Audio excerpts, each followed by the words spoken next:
Eu sofri o efeito chicote, quebrei o pescoço no ar e aí caí lá do outro lado. Fui de ponta e aí fui virando assim, parei de barriga pra cima e com as duas pernas 45 graus à direita.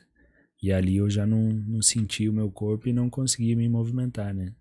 1º de julho de 2016. De 2016. Quase 10 anos. É. E aí sozinho, ninguém sabia onde eu estava, sem celular, mas também não ia adiantar o celular, que eu não tinha movimento para pegar o celular e ligar. E ali eu fiquei 40 minutos, fiz um único pedido para Deus, que eu lembrei da minha filha, que tinha 2 anos e meio naquele momento. E eu tinha 1 hora atrás, eu tinha falado para ela, filho, o papai vai ali treinar e já o papai volta, tá? Prometeu para ela que você ia voltar, né? E aí eu tava naquela situação e aí eu falei, meu Deus, só manda alguém pra me encontrar aqui e eu só quero voltar vivo pra casa. Não importa se eu vou passar o resto da vida numa cama, numa cadeira de rodas. Naquele momento nada mais importava. A bicicleta pra mim antes, quando eu brigava com a mãe da minha filha, ela falava, você não vai parar, tal. Tipo, andar de bicicleta e respirar pra mim era uma coisa só, eu não me via sem. Naquele momento a bicicleta nem passou na minha cabeça. Ali eu entendi o que é o valor de estar vivo e eu fiz esse único pedido para Deus. Falei, eu só quero voltar vivo e embora para casa. Não importa se eu vou passar o resto da vida numa cama, numa cadeira de rodas. Nada mais importava, eu só queria voltar vivo. E aí depois desse pedido eu comecei a praticar a meditação também. Tem uma parte legal que você escutou, que você escutava a água do riacho, né? Tinha um barulhinho de água do meu lado. Olha que incrível, Clinton. E aí quando Enquanto você tava caído, né? Aí quando eu comecei a pensar, nossa, quanto tempo vai demorar pra me encontrar aqui? E se escurecer eu vou morrer de frio? E se vir um animal aqui, eu não posso correr? Então quando eu comecei a pensar em tudo isso, eu falei, não vou pensar em nada. Aí escutei esse barulho de água e aí eu falei, vou usar o som contínuo da água aqui pra praticar a meditação e deixar de pensar. E aí naquele momento, depois desse pedido, e aí eu comecei a praticar a meditação. Então ali eu comecei a me sentir calmo, eu senti até um ar diferente no meu rosto, assim, e aquilo pra mim foi a resposta de Deus de, ó, calma que tá a caminho, o seu socorro tá a caminho. Porque até na região que você mora lá, né, Ilcinho, eu tava até te perguntando hoje, é uma região fria, né? Então no caso, se demorasse, você sofreu um acidente ao meio-dia? Meio-dia. Aí se você ficasse passasse a noite lá, Sim. Primeiro que você já tava com 60% da respiração comprometida, né? Isso. Que quando tem uma lesão dessa, você tava me contando que 60% da respiração já compromete, começa a inchar tudo, né? Sim, o diafragma já fica comprometido. Aí, quando começa a inchar a parte óssea, então aí você perde o resto da respiração. E esse lugar bate 0 grau à noite. Sim. Fácil. Na Serra da Mantiqueira, 1.500 metros de altitude. Então essa foi uma das coisas que eu pensei. Comecei a pensar, falei, cara, se escurecer aqui, eu vou morrer de frio nesse lugar. E aí eu comecei a praticar a meditação, escutando aquele barulho contínuo da água para ir saturando a minha mente e deixar de pensar.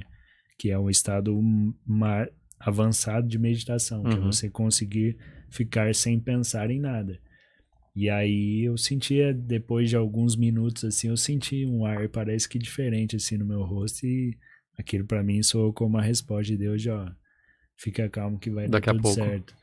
E aí 40 minutos depois eu escutaria o som da minha vida. Som da moto. Que era uma moto vindo na minha direção. Só que aí, antes da moto chegar até mim, ela parou. E eu falei, meu Deus, o que tá acontecendo? Quando eu escutei o barulho da moto, eu já comecei a agradecer.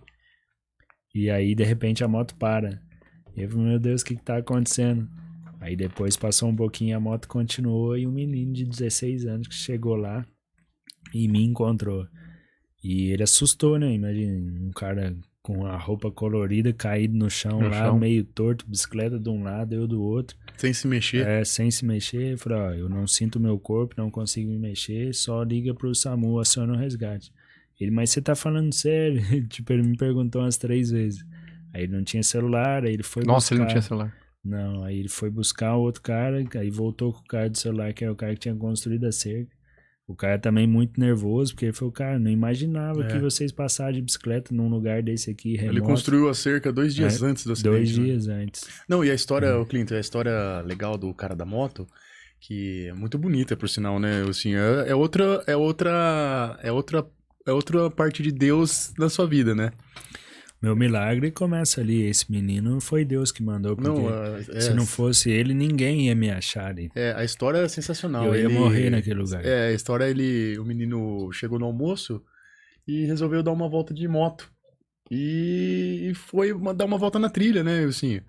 E esse horário que o Wilsinho escutou ele parando, ele ia virar a moto e ia voltar. Só que ele escutou uma voz que era pra ele continuar um pouquinho pra frente. Entendi. Ele sentiu dentro dele, ele falou que ele sentiu algo que falou, vai um pouco mais.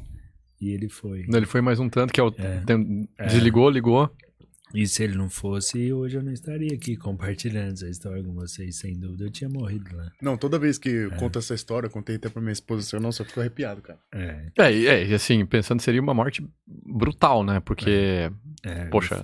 Ia ficar lá até acabar o ar e morrer. Eu morri de frio à noite. Eu já tinha calculado, falei, cara, ninguém sabe pra onde eu tô. Eu lembrei que eu tinha encontrado com uma amiga, ela tinha cruzado comigo de carro, quando eu estava saindo da minha cidade. Só que depois eu pensei, falei, cara, só que pro lado que ela viu eu indo, tem 30 opções, até eles começarem a me procurar, até eles acharem, vai demorar no mínimo, aí depois vai escurecer, no mínimo até amanhã. Eu já tinha meio que me preparado pra ficar ali pelo menos 24 horas.